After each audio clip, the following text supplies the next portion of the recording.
الرحمن الرحيم اللهم صل على أشرف المرسلين محمد بن عبد الله وآله وصحبه أجمعين. Très chers frères et sœurs, assalamu alaikum wa rahmatullahi wa barakatuh. De nouveau parmi vous, dans ce cheminement que nous avons entrepris depuis plusieurs émissions que nous avons partagées ensemble, partager le sens d'un certain nombre de priorités dans notre vie. On s'était arrêté à la sourate Les voies d'ascension, Al-Ma'arij, avec les versets qui nous ont indiqué l'exception de l'islam et des musulmans à travers la salat, la prière, et aussi à travers, bien sûr, ce qui découle de la salat, et à travers, par analogie, l'adoration d'Allah et l'obéissance à Allah, gloire à lui.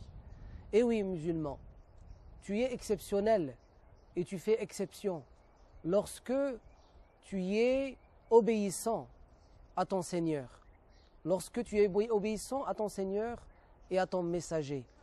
Tel a été dit dans le verset 131 de la sourate 3, dans lequel Allah subhanahu wa ta'ala nous dit « Et soyez obéissants à Allah et son messager, vous gagnerez la miséricorde. » Et donc pour avoir cette miséricorde de Dieu, qui est le paradis al-Jannah, ici-bas, dans ce monde, si-bas, et dans l'au-delà, dans l'éternité, il faut être dans l'obéissance. Cette obéissance fait exception du musulman, fait exception de la communauté musulmane. Obéir à Allah et à son messager. وَأَطِيعُوا اللَّهَ وَرَسُولَهُ لَعَلَّكُمْ تُرْحَمُونَ. Afin que vous soyez dans cette miséricorde, cette rahma, que même vous, que vous soyez une rahma, une miséricorde pour autrui, que cette communauté qui fait exception soit une exception par sa clémence envers les autres communautés. Que les individus de cette communauté soient une clémence pour les individus des autres communautés. C'est une exception qu'on ne trouve pas ailleurs.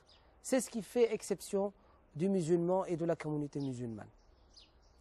Au verset 24 de cette sourate, qui est sourate Les Voies d'Ascension, Allah Azza wa Jal, tout en décrivant ces gens-là qui font l'exception, qui sont exceptionnels et qui sont les croyants, qui sont assidus dans leur prière, dans leur salat, ceux-là, Allah Azza wa Jal dit d'eux et à leur sujet au verset 24, et sur les biens desquels il y a un droit bien déterminé, qui est la zakat. وَالَّذِينَ فِي أَمْوَالِهِمْ حَقٌّ مَعْلُومٌ. Ceux, bien sûr, sur les biens desquels il y a un droit. Le droit de qui? Le droit du pauvre. Le droit de celui qui est dans le droit de prendre cette zakat. Qui c'est qui décide le droit de qui que ce soit? C'est Allah, gloire à lui. C'est la loi islamique. C'est l'État islamique. C'est le trésor public qui ramasse cet argent. C'est le système social qui apporte cette aide et cette zakat, ce salaire d'aide sociale aux gens qui sont les plus démunis, aux gens qui sont les nécessiteux, aux gens qui sont et qui travaillent pour le trésor public, les salariés du trésor public, à ceux qui sont proches des musulmans parmi les non-musulmans, à ceux bien sûr qui sont surendettés, à ceux aussi qui sont voyageurs indigents et aussi sur le chemin de Dieu, c'est-à-dire dans la construction des écoles. Dans la construction des écoles, c'est-à-dire aussi dépenser l'argent qui vient du trésor public pour préparer les programmes enseignés dans ces écoles, pour payer les salaires de la direction et du cadre enseignant de cette école. Tout ça rentre dans le même cadre qui est le cadre de la zakat. Ce fonds de solidarité sociale, incha'Allah ta'ala.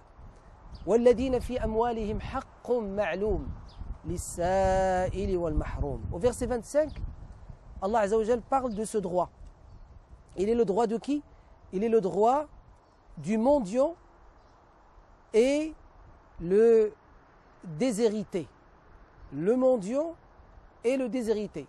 Ça veut dire quoi, mendiant? C'est-à-dire celui qui demande. Sa'il. Allah Azza wa Jal dans surat Ad-Duha, s'adressant au prophète sallallahu alayhi wa sallam, lui rappelant qu'il était pauvre, qu'il était orphelin, qu'il était ignorant, c'est Allah qui l'a enrichi, c'est Allah qui lui a donné une famille, c'est Allah, gloire à lui, qui lui a donné des enfants, c'est Allah, gloire à lui, qui lui a donné la notoriété, c'est Allah, gloire à lui, qui lui a donné la guidée. Il lui dit فَأَمَّا الْيَتِيمَ فَلَا تَقْهَرْ وَأَمَّا السَّائِلَ فَلَا تَنْهَرْ. Il lui dit ne repousse jamais et ne sois jamais agressif et arrogant face à l'yatim, l'orphelin. فَلَا تَقْهَرْ وَأَمَّا السَّائِلَ فَلَا تَنْهَرْ. Et celui qui demande de l'aide, le mendiant qui tend sa main, il ne faut jamais le chasser. فَلَا تَنْهَرْهُ.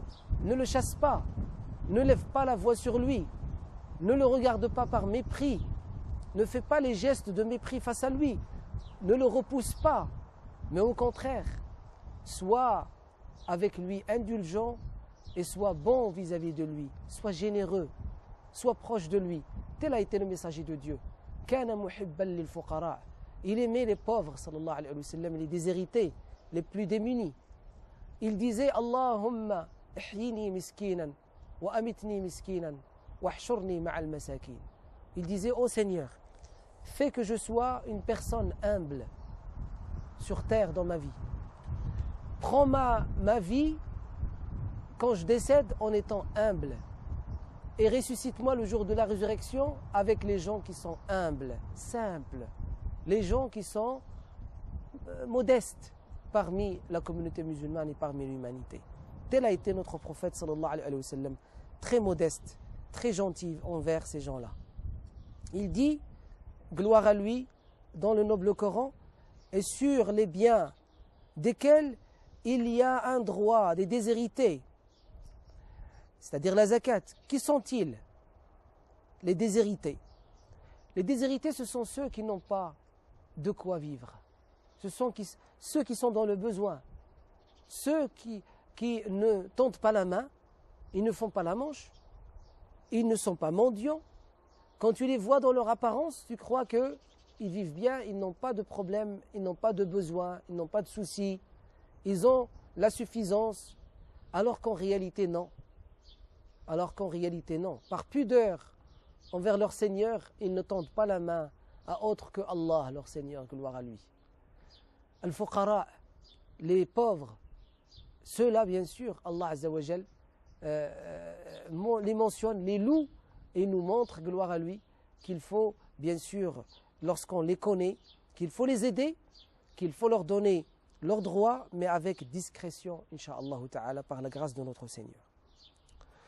Il dit pour le mendiant et le déshérité.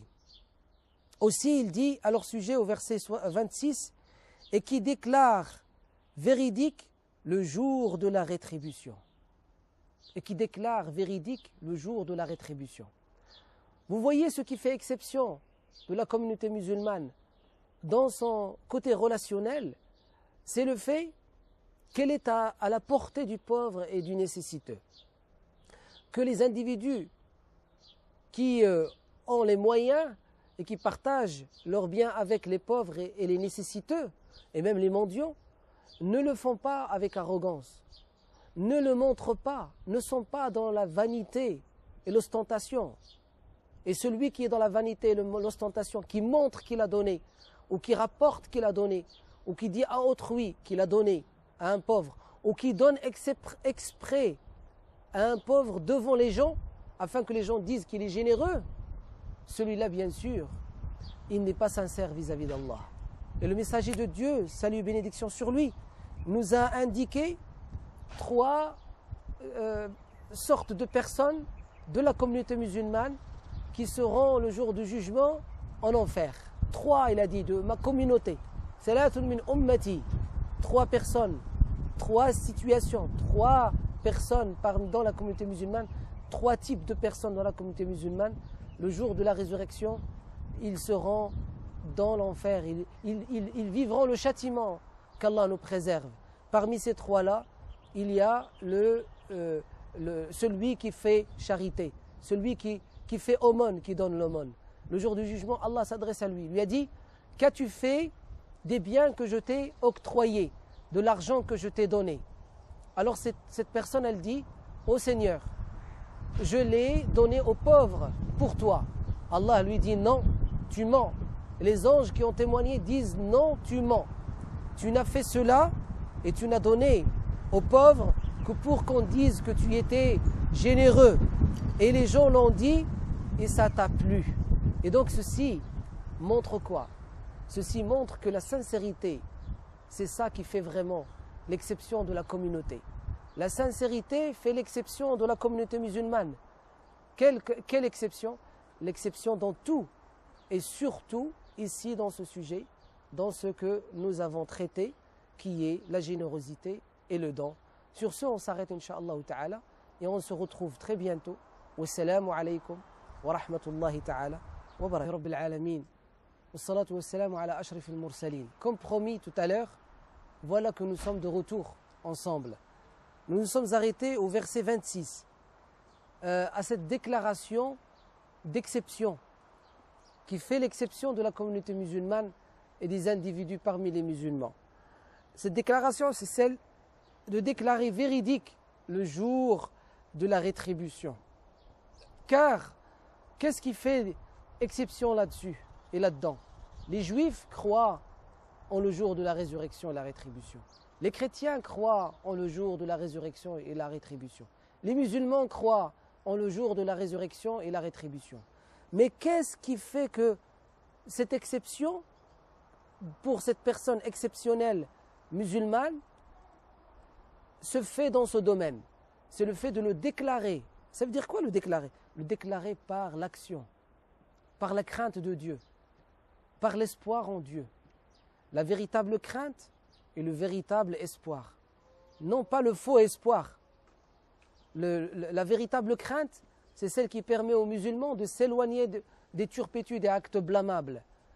Autant qu'il peut, selon ses possibilités. Allah, gloire à lui, dit « Wattaqullaha mastata'tum » Craignez Allah autant que vous pouvez, selon vos possibilités. Aussi, le fait d'avoir le véritable espoir. Le vrai espoir, c'est utiliser les moyens pour permettre cet espoir, pour atteindre cet espoir, et non pas le faux espoir. ما بال دينك ترضى أن تدنسه وثوبك الدهر مغسول من الدنس ترجو النجاة ولم تسلك مسالكها إن السفينة لا تمشي على اليبس.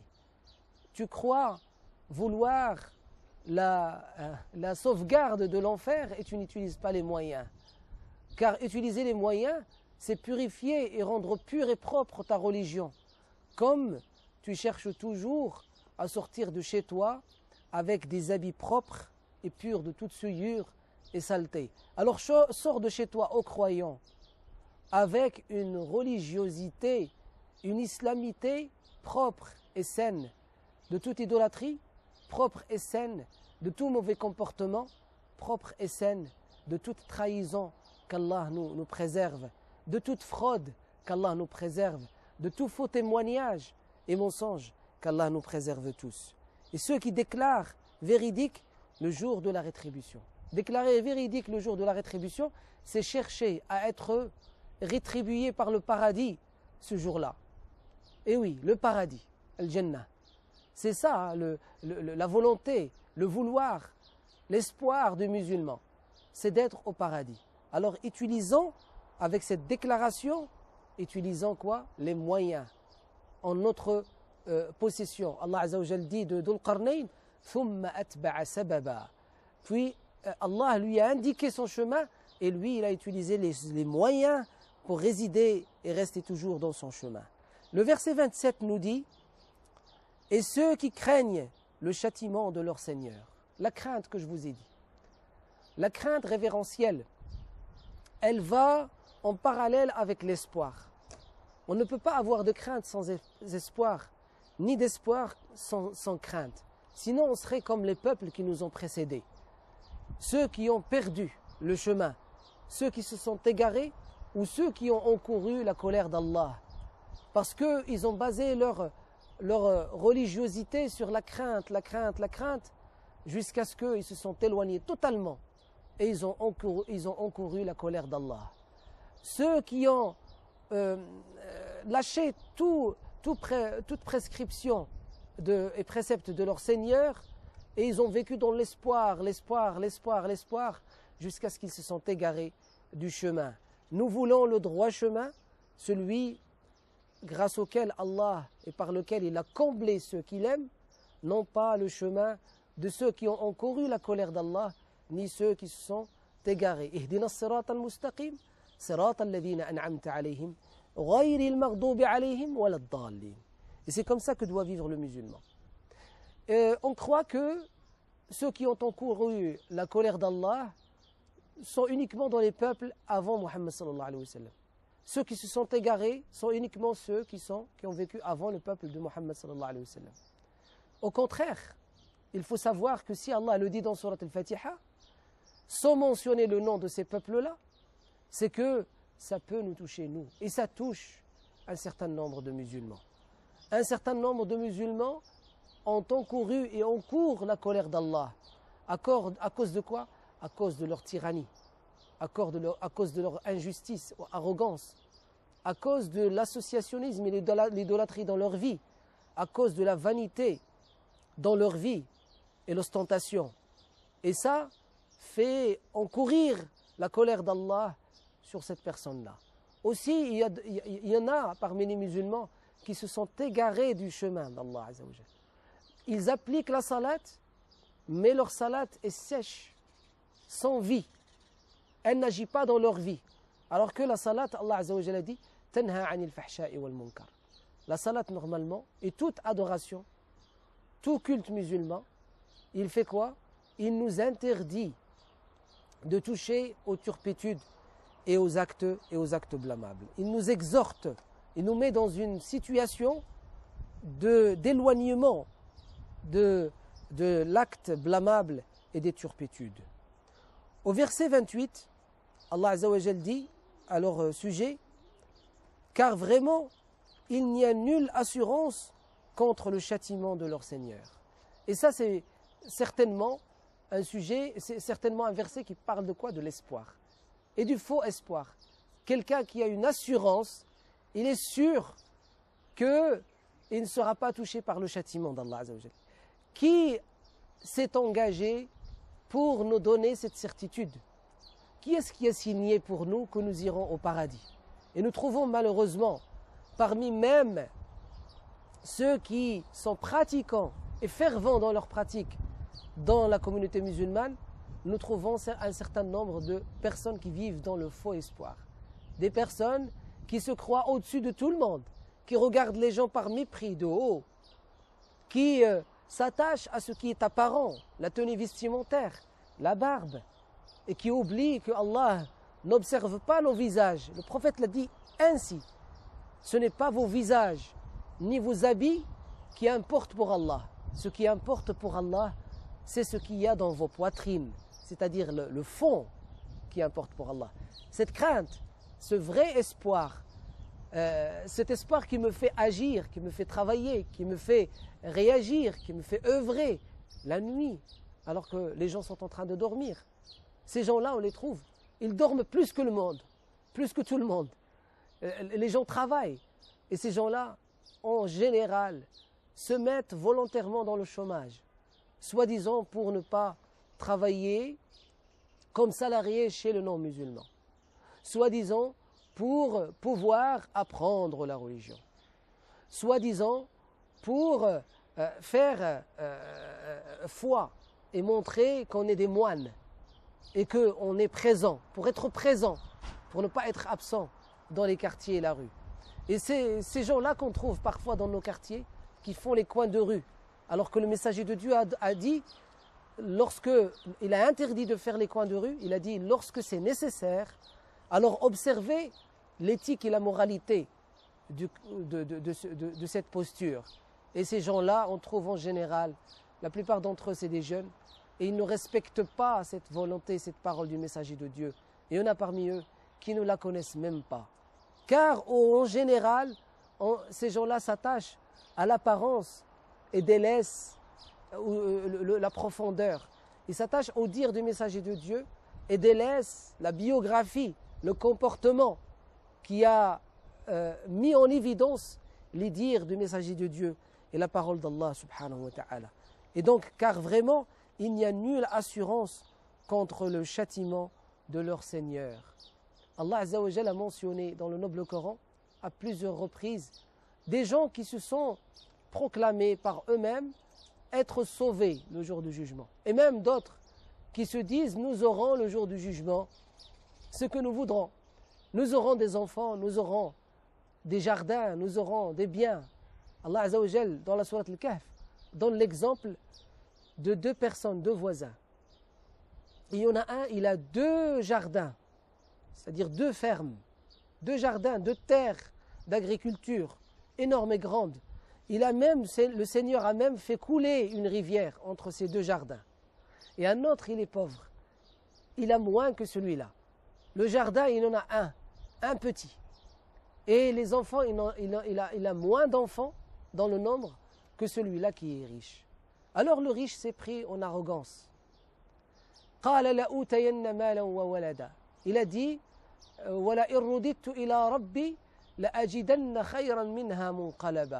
et si je retourne vers mon Seigneur le jour de la résurrection, je trouverai bien sûr, il dit, je trouverai des enfants et de l'argent et des biens meilleurs que ces 2 jardins que j'ai ici. Alors qu'il n'a pas utilisé les moyens. Le faux témoignage. Qui est-ce qui t'a donné cette assurance? Qui est-ce qui t'a promis ce que tu es en train de dire et de divulguer? Son voisin a dit, Qala sahibuhu, son voisin, akafarta billadhi khalaqaka min turabin, thumma min nutfatin, thumma sawwaka rajula. Il lui a dit, tu as mécru, c'est-à-dire, tu n'es pas reconnaissant envers celui qui t'a créé de terre et qui a fait de toi un être humain et qui t'a donné ses richesses. Lakinnahu Allahu Rabbi wa la ushriku bi Rabbi ahada. Mais Allah est mon Seigneur et je n'associerai à mon Seigneur aucune autre divinité. ولولا إذ دخلت جنتك قلت ما شاء الله لا قوة إلا بالله. Et si tu étais rentré dans ton jardin en disant Ma sha Allah, en disant loué soit Allah qui m'a fait don de ce jardin. La quwwata illa billah. Il n'y a de puissance, il n'y a de gloire, il n'y a de force, il n'y a de richesse qu'auprès d'Allah. Gloire à lui. Et donc, le musulman doit se contenter de ce qu'il a, développer ce qu'il a, partager ce qu'il a avec ceux qui sont dans le besoin et faire cela par amour pour Allah, par crainte que la rencontre avec Allah ne soit négative et par espoir pour que la rencontre avec Allah soit positive. Le messager de Dieu a dit dans son hadith, quiconque aime la rencontre d'Allah, Allah aime sa rencontre. Allah, gloire à lui, dit dans le noble Coran, à la fin, dernier verset de la sourate Al-Kahf, la caverne, فَمَنْ كَانَ يَرْجُو لِقَاءَ رَبِّهِ فَلْيَعْمَلْ عَمَلًا صَالِحًا وَلَا يُشْرِكْ بِعِبَادَةِ رَبِّهِ أَحَدًا. Quiconque espère une bonne rencontre avec son Seigneur Allah subhanahu wa ta'ala, qu'il agisse dans le bien et qu'il fasse ce bien sincèrement. Il le fait dans la sincérité.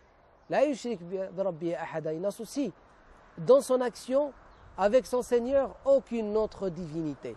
Et c'est celui-là qui va avoir cette bonne rencontre, cette rencontre, belle rencontre avec Allah subhanahu wa ta'ala, cette rencontre positive, cette rencontre qui lui permet d'être agréé par Allah subhanahu wa ta'ala, qui lui permet d'être comme celui-ci, celui qui est mentionné parmi les maîtres de l'islam et qui, en mourant, il disait « Je reviens vers mon Seigneur en ayant l'odeur de al-misk, l'odeur du musc qui m'accueille par le meilleur accueil de mon Seigneur. » Sur ce, on s'arrête, Inch'Allah ta'ala, aujourd'hui.